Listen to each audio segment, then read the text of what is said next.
Neither Jack nor anyone else in the outgunned, outspent reform movement was having any impact at all on U.S. drug policies.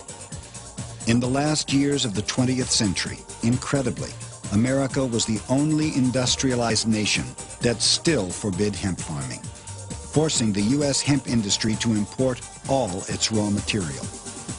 According to the government, allowing farmers to grow hemp would confuse police and send a wrong message to children. Drugs are every nation's problem, and every nation must act to fight them. We are determined to build the drug-free America and to join with others to combat drugs around the world. Let there be no doubt, this is ultimately a struggle for human freedom.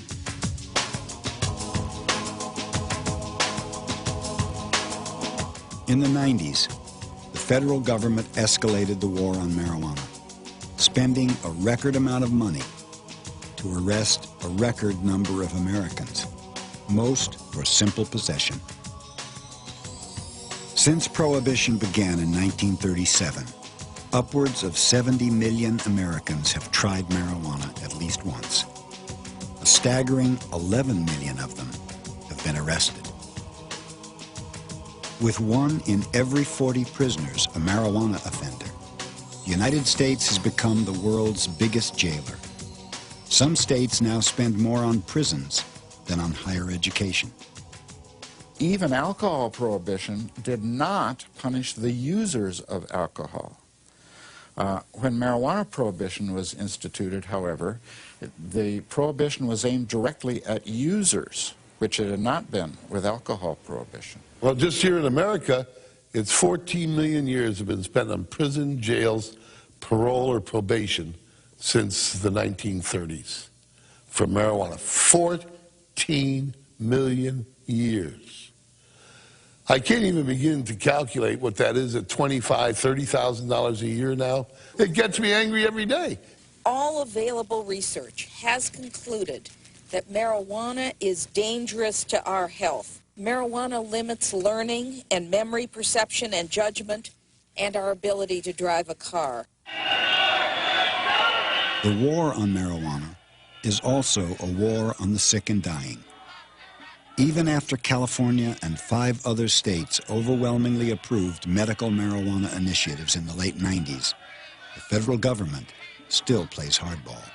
Despite these initiatives, we want to make clear that federal law still applies, and federal officials will continue to apply the law, and DEA officials will review cases, as they have, to determine whether to revoke the registration of any physician who recommends or prescribes so-called Schedule I controlled substances. This is not a medical initiative. This is a legalization of drugs issue. The federal government, by classifying marijuana in Schedule I, is saying that it has no medical uses, which is a bald-faced lie because it has 10,000 years in every culture of medical use. United States policy to the contrary, cannabis has long been esteemed as a safe, effective, and non-addicting medicine. For thousands of years, it was prescribed by the greatest physicians of their day. It was used for dozens of conditions, ranging from migraines, chronic pain, and asthma, to childbirth, muscle spasms, and even depression. Today, it also provides relief for victims of multiple sclerosis, glaucoma, the AIDS wasting syndrome, and nausea induced by chemotherapy. It's impossible for a human to overdose and die, which is not true of alcohol, nicotine, barbiturates, or morphine. And it's a drug which humans can use under a wide variety of circumstances with safety. Even so, U.S. House Republicans, using language that would have made Harry Anslinger proud, passed a resolution in 1998 branding marijuana a dangerous, addictive drug with no medical use.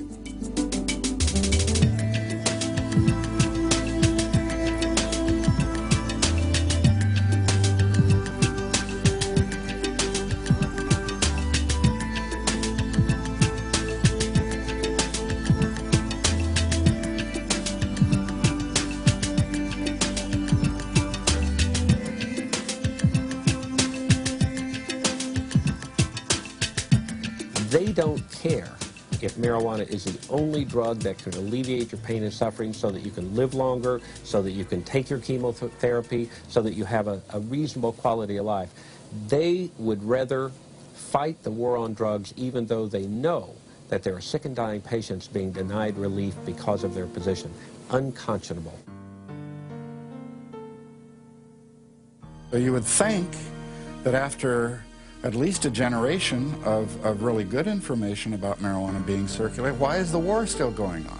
One, I think the people in charge of government today, particularly in the law enforcement sections of government, are people who are afraid of the culture around marijuana.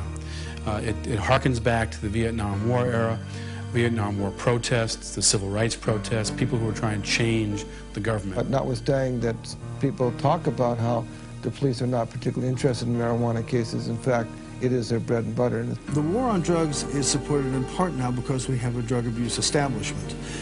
Every place I turn and talk to somebody about what he or she does, he's in drug abuse treatment, drug abuse prevention, drug abuse education, urine testing, interdiction. He's a policeman, an undercover investigator, a jail builder, a jail keeper.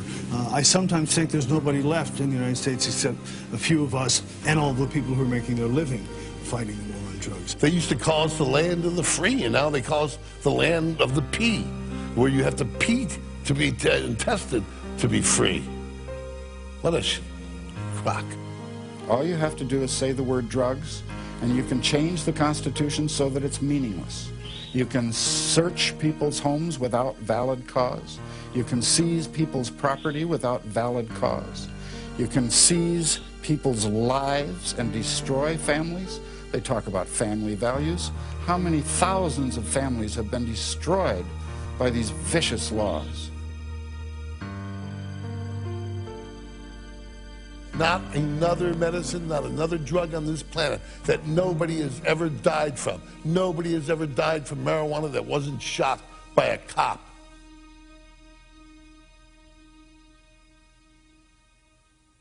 Jack Herrera. Have I pronounced it correctly, Jack? Herrera. Herrera. Okay. Jack Herrera. Jack Herrera. Jack Herrera. Jack Herrera. This to Jack Herrera. We're going to put on Jack Herrera. Hemp. Once I get the name, tell me a story. About this lovely girl's name was Jane.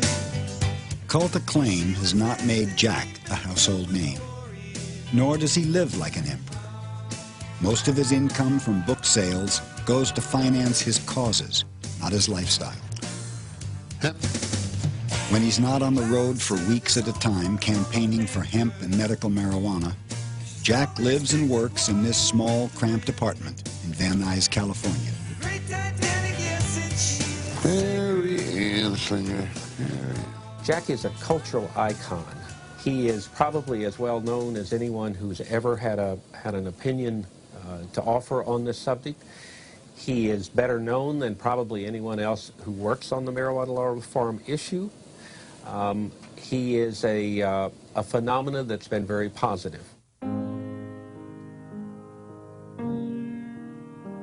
Uneasy rests the crown on he who would save the world.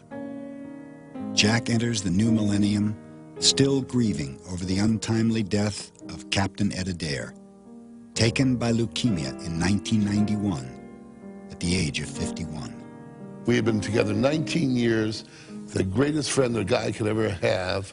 He worked so hard to save this planet, and he believed he was saving it for you, me, his children, and he thought that this was the way to do it. And it's against the law, the federal law, and it's a stupid law, it's an ignorant law, and it's an evil law, because they know better, and they won't get off of it.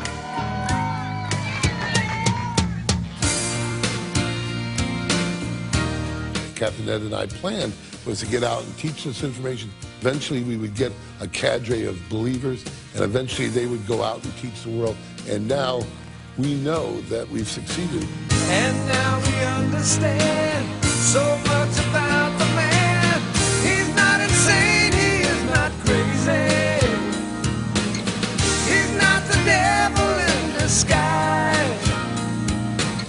So listen close. closely to the winds of change and see the world, see the world, oh, see the world through his eyes. Despite some health problems, Jack has no plans to kick back and take it easy with longtime companion Jeannie Hawkins.